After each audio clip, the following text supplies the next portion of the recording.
Well, Kia Koto Katoa, welcome back everyone to the final episode of AP Chemistry. Really not sure what else to call this other than the final episode. This is the final time I'm probably going to make a video in this series, but don't fret, there will be other videos coming out very, very soon on some chemistry basics. But for today, we are going to finally touch on electrochemical cells. That is, harnessing the oxidation numbers and the electrochemical potential between two different metals in order to create an electrical current. Now, we've got a lot that we need to talk about and a lot that we need to go through and discover with all of this. So without further ado, let's get going. So by the end of this video, you should be able to draw a complete voltaic cell, describe the operating characteristics of voltaic cells, describe the differences between a voltaic and electrolytic cell, explain thermodynamic favorability based on half redox reactions and the electrochemical potential. You should be able to calculate electrochemical potential, calculate the value for delta G using electrochemical potential. Those two are related. That's why we're kind of diving into that in this part of the unit. You should be able to explain how cell potentials differ based on concentration of ions in the anode and cathode solutions. You should be able to not use Le Chatelier's principle to explain why shift occurs in electrochemical potential. It's very important that. In a standard electrical chemical cell, Q is equal to 1. We need to explain how Q changes as a result of the change of concentrations of solutions.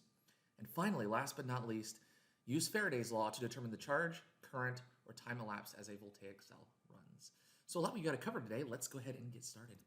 So let's talk about building an electrochemical cell. And electrochemical cells involve two half cells with metals in solutions of their own ions connected with a wire, a voltmeter, and a salt bridge. So there's lots of different components of this, but typically what we have is two beakers and two metals, and those metals are in solutions of their own ions. Now, we do have to keep in mind that in order for it to work,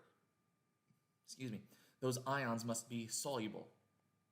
The salt that you're using to make the solution must be soluble. Now, how this works is it takes advantage of different electrochemical potentials. You may remember something along the lines of a chart that showed an activity series. It's very, very similar to that. And as a result of this difference in electrochemical potential, we can create a current. One thing to keep in mind is that the oxidation of ions occurs at the anode and reduction occurs at the cathode. That is, the anode is going to lose electrons and the cathode is going to gain those electrons. So electrons flow from anode to cathode. Now we'll figure out which one is the anode and cathode a little bit later on, or learn a method in order to do that. But if I look at the example here, zinc here is acting as the anode because electrons are being transferred through the wire to the copper to the cathode. The salt bridge is very important as well because the salt bridge allows for the transfer of ions from one beaker into the next. And as a result, that keeps an electrochemical potential. If you don't have the salt bridge, much like in a circuit, it has to be closed. So in order for a voltaic cell to work, you have to close the circuit as well. And that's what the salt bridge is there for. So at the anode, electrons are lost from the solid metal and form ions in solution. So with the zinc metal, loses its electrons, and when it loses its electrons, it forms zinc ions that are found in the solution. The electrons travel through the wire to the cathode where electrons are gained by the ions in solution to form solid copper. So as this takes place, the mass of zinc is going to decrease while the mass of copper is going to increase because zinc is losing solid zinc and forming zinc ions when those electrons are lost. Copper, however, is going to gain mass because the copper ions that are in the solution gain those electrons and therefore become solid copper. Electrons naturally flow from anode to cathode. And we'll learn how to identify which one is the anode and which one is the cathode based on the electrochemical potential in a slide coming up soon. Now, the salt bridge carries ions of solution to keep up a potential of ions itself. Eventually, the potential would run out and your voltaic cell would no longer operate.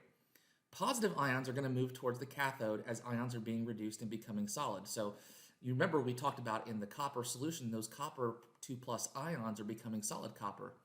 Well, the sodium ions that are in the salt bridge are going to move over into the copper solution to keep up the positive charge. The negative ions are going to move towards the anode as ions are being formed, which neutralize any change in charge. Remember that at the anode, the zinc is losing electrons and becoming zinc 2+. So therefore, the sulfate, the SO4, is going to travel across the salt bridge to the left side in order to neutralize any change in charge. Otherwise, we get a very highly positive charge in my zinc solution and a very negative charge in my copper solution, and we want to try to keep those as neutral as possible to allow the voltaic cell to run for as long as possible. The mass of the cathode is going to increase, and we talked about this as the ions in the solution gain electrons, they become solid, and the mass of the anode decreases because those solid zinc atoms are losing electrons and becoming zinc ions in solution. Now, galvanic cells, voltaic cells, they're all thermodynamically favorable. The electron flow happens naturally, so this is considered a quote-unquote spontaneous reaction. You don't have to put any energy into it in order to make it happen. The cathode is going to have a higher standard reduction value in a chart. Remember, the cathode is where ions are reduced. So the cathode is going to have a higher standard reduction value in the chart when compared to the anode. So for example, here I look at this chart and we looked at zinc and copper. Zinc is further down on the chart than copper is, so therefore zinc is going to be oxidized and will be at your anode, and copper is going to be reduced and it's your cathode. And if we remember from the previous slide, that's exactly what was shown. So we'll get this chart and you'll just need to determine which is being oxidized and which is being reduced. The higher value on the chart is what is being reduced and therefore will be your cathode. The one that's further down is being oxidized and that will be your anode. Now, electrolytic cells differ in that the electron flow is not spontaneous. So this would be like if on the previous chart we switched our anode and cathode. Now, if we switch our anode and cathode and want the electrons to flow in the opposite direction, this will not be spontaneous. You have to add in electricity in order for it to flow, in order to overcome the positive delta G value. Just like what we talked about previously, you can combine multiple chemical reactions or multiple equations in order to get a negative delta G value. In this case, we need to add electricity in order to make that happen. So that is known as an electrolytic cell. And again, that's different because you're basically doing the opposite of what the standard reduction chart shows.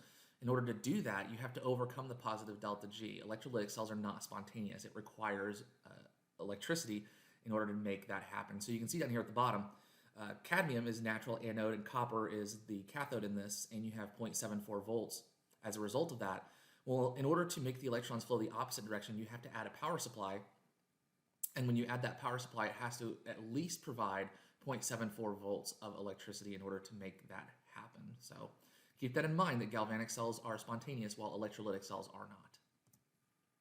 So your standard reduction potential can actually be calculated with the chart by using the following equation, where the electrochemical potential of the cell is equal to what is being reduced plus what is being oxidized. Now, oxidation requires the sign of the reduction potential to be flipped. So for example here, if I were using, we'll go back and use that example of copper and zinc. Well, copper has a standard reduction potential of 0.34. Zinc's reduction potential is negative 0.76. So you'd flip the sign of that because zinc, remember, is what is being oxidized. So as a result, you would take 0.34 plus 0.76 to get a value of 1.1 volts. So remember to just flip what's being oxidized in the chart. Now, Gibbs free energy is directly related to the electron chemical potential. A positive E cell indicates a reaction with a negative delta G and therefore is considered spontaneous, while a negative E cell indicates a reaction with a positive delta G and is non-spontaneous. So if you remember, we've looked at this chart before, and this chart shows the relationship between delta G, K, the equilibrium constant, and the standard electrochemical potential of a voltaic cell. So as a result of this, we can actually convert between all three of these values. We're primarily going to use the delta G equals the negative NFE for our calculations for this part of the unit. But remember that all three of these really provide you with great ways to be able to convert between electrochemical potential, delta G, and K. So, like I said, we can calculate between the electrochemical potential of a standard cell and delta G by using that following formula, where delta G is equal to negative NFE, where N is the number of moles of electrons that are transferred, F is Faraday's constant, delta G is obviously Gibbs free energy, and E is going to be your electrochemical potential. Do remember, much like in some of the other delta G calculations that we performed, that this delta G is going to be in joules, not kilojoules. So you may have to do some conversions if you plan on utilizing that delta G for other calculations and things like that. So this practice problem would have you draw and design a voltaic cell using copper 2+ and silver ions. Determine the electrochemical potential and calculate delta G. Well, I really didn't think of a good way to be able to draw this out, so I just kind of did it, but I'm just going to describe to you kind of my process here. Is I'm obviously going to have a copper anode or a copper strip of copper and a strip of silver. I'm going to have I'm going to have two beakers. Those beakers are going to be filled with a 1 molar solution of their own ions. In this instance, I use nitrate. I almost use nitrate all the time just because nitrate ions are always soluble in water, so I know I won't make a mistake with that. And then in my salt bridge, I'm just going to use sodium nitrate, something that doesn't have a cation, one of the two beakers that we are looking at. Now, I recognize that copper is lower on my chart than silver, so copper is going to be my anode, and electrons are going to flow from my anode to my cathode, which is going to be Ag or silver. Once that's drawn out, then I can go ahead and figure out my standard reduction values. Again, I take a look at my chart. Ag is higher than copper, so Ag is going to be my cathode, and Cu, since it's lower on my standard reduction chart, is going to be my anode.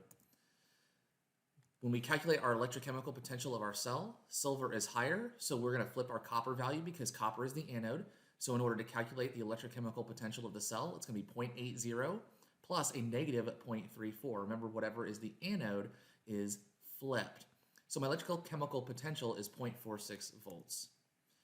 So in order to be able to use previous equation, in order to be able to use the equation on the previous page, delta G equals negative NFE, I need to know how many moles of electrons are transferred. Well, if I take a look at my half reactions here, when you go through and look at these half reactions and you want to combine them together into a full redox reaction, the number of electrons, or the moles of electrons, has to cancel. So in order to get the appropriate full redox reaction from this, I need to multiply my Ag by 2, the whole equation. And I need to do that because the electrons must cancel. I had 2 moles of electrons on the left side in copper, so I need to get 2 moles of electrons out on the right side for silver. So as a result here, I write out my full redox reaction and find that 2 moles of electrons are transferred. Now what I do is I just simply plug into my equation, delta G equals negative NFE. I plug that in, and what I get is negative 88,780 joules, or negative 88.7 kilojoules. So again, it's really important to make sure that you take these problems one step at a time. Make sure you understand that you flip whatever is being oxidized to get your electrochemical potential.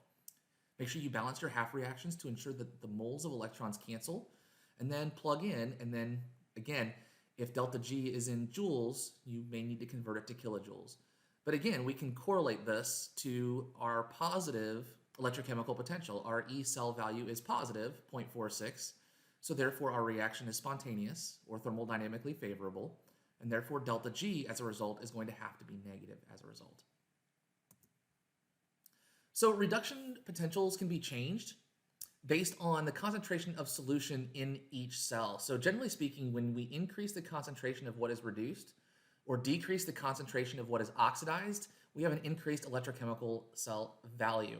So increasing the concentration of what's being reduced, those ions that are in solution, so if I increase the concentration of that, or I decrease the concentration of the ions and what's being oxidized, I can increase the electrochemical potential value. So if you look here, you have standard conditions. On the one on the left, we have 1 molar solution of zinc ions and 1 molar of copper ions. I reduced the number of zinc ions to 0.010 moles. I reduced the concentration of zinc ions to 0.010, but increased the concentration of copper to a 2 molar solution of copper, and notice that the electrochemical potential changes.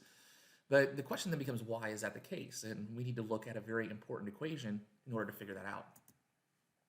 So non-standard electrochemical potential can be calculated by using the Nernst equation, where our E cell is equal to our standard electrochemical potential minus RT over NF multiplied by the natural log of Q. So we need to remember that Q is calculated in the same way as K. Remember, we've talked about that. It's just that the system is not at equilibrium. If the system were at equilibrium, K, the cell would not run because the electrochemical potential is 0 at equilibrium. So that's why we're not using K here, we're using Q. And it's really important to understand that because we cannot use Le Chatelier's principle to explain changes in electrochemical potential. The reason being is that we're not at equilibrium. So we can't utilize that to describe it. We can describe Q versus K. And that would help us understand a little bit more about which way the reaction is going to shift, or if we're going to get higher electrochemical potential or not. But it can be calculated very easily by using the Nernst equation below. So let's consider a voltaic cell whose overall reaction is Pb2 plus zinc yields Pb solid and zinc ions. What is the electrochemical cell potential with concentrations that are 0.50 molar for lead and 2.5 molar for zinc at 25 degrees Celsius? So a couple things we need to figure out first. We need to figure out the standard electrochemical potential. We also need to understand that Pb is being reduced and zinc is being oxidized, right? Zinc is losing electrons. Remember, oil rig. Zinc is losing those electrons, and lead is gaining those electrons. So as a result here, we can figure out what we're going to do with our standard reduction potentials. So remember that the standard electrochemical potential is equal to what's being reduced plus what's being oxidized.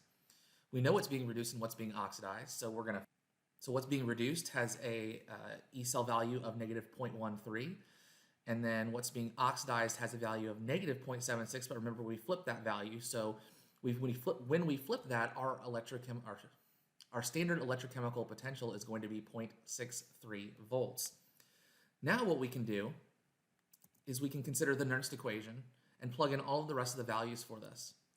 So our Q, remember Q is calculated the same way as K. It is the concentration of our products over the concentration of our reactants. So Q is going to be 0.250 over 0.50 or 5. And then I just plug in the rest of the numbers for my equation here. So 0.63, again, is my standard electrochemical potential. We're going to subtract R, 8.31, T, our temperature, so 25 plus 273, because our temperature is in Kelvin.